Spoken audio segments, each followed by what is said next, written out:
I got to tell you, I can't wait for this part to end.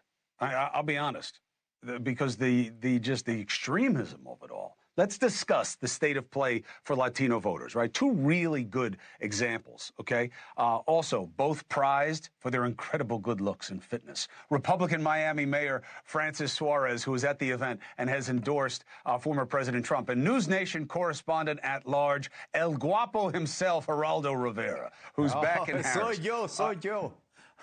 It's good to have you both. Mayor, thank you for being here.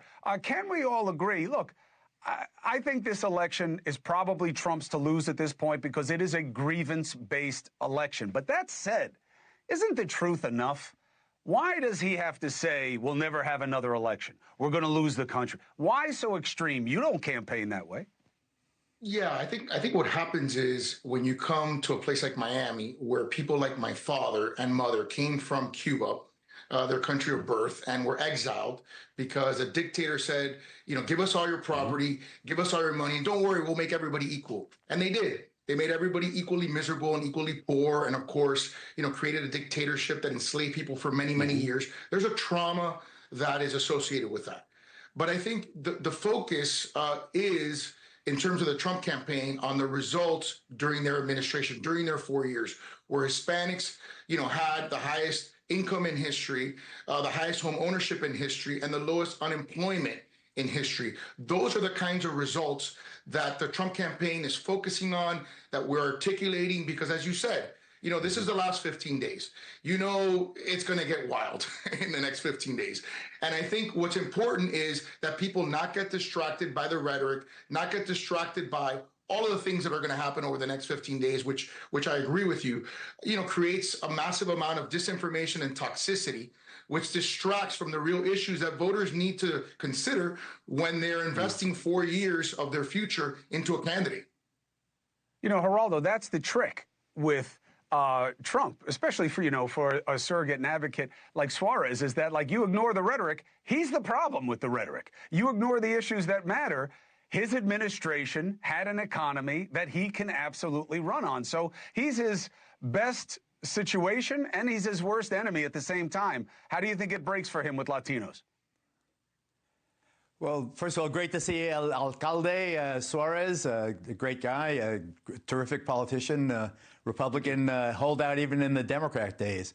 Listening to the rhetoric of the former president, though, I think he's got the Venezuela analogy, the Venezuela comparison, the Maduro clinging to power despite the fact that he lost. He's got it backwards. He is the closest we've come to Maduro in a long time, in our history.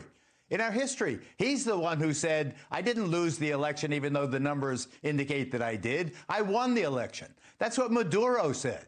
That is appalling. He is sticking a knife in the back of democracy. I keep saying that, but people, when I see these polls, it is with a great sense of regret that I see the election slipping through the fingers of the Democrat who didn't do any of the anti-constitutional stuff that this man, the former president, did. How I think it breaks, I think that it is unfortunate that young Latino men are drifting toward this charismatic cowboy. There's no doubt that he's charming. There's no doubt that kids want to be Trump, especially young men, hip hop or salsa kind of oriented. I want to be like him. I want to be a rock and roll guy. I want to be with women and big money and all the rest of that. And he's a great example and all. I lament, I regret that former President Trump is allowed to say blatantly racist stuff about people whose names are like Mayor Suarez and myself. Stuff like poisoning the blood of our nation. How do you say poisoning the blood of our nation without references to all kinds of historic horrors in your mind? Murder is in the genes of these Latino immigrants. The grandest mass deportation in the history of civilized man is coming your way, the day one that I'm elected. And to make this issue, it's a serious issue. Biden blew the immigration issue. He did a terrible job on it. But to make it the issue on which this election is swinging, I think is appalling. And the role that we as an ethnic group are playing in this, I think, is historically lamentable.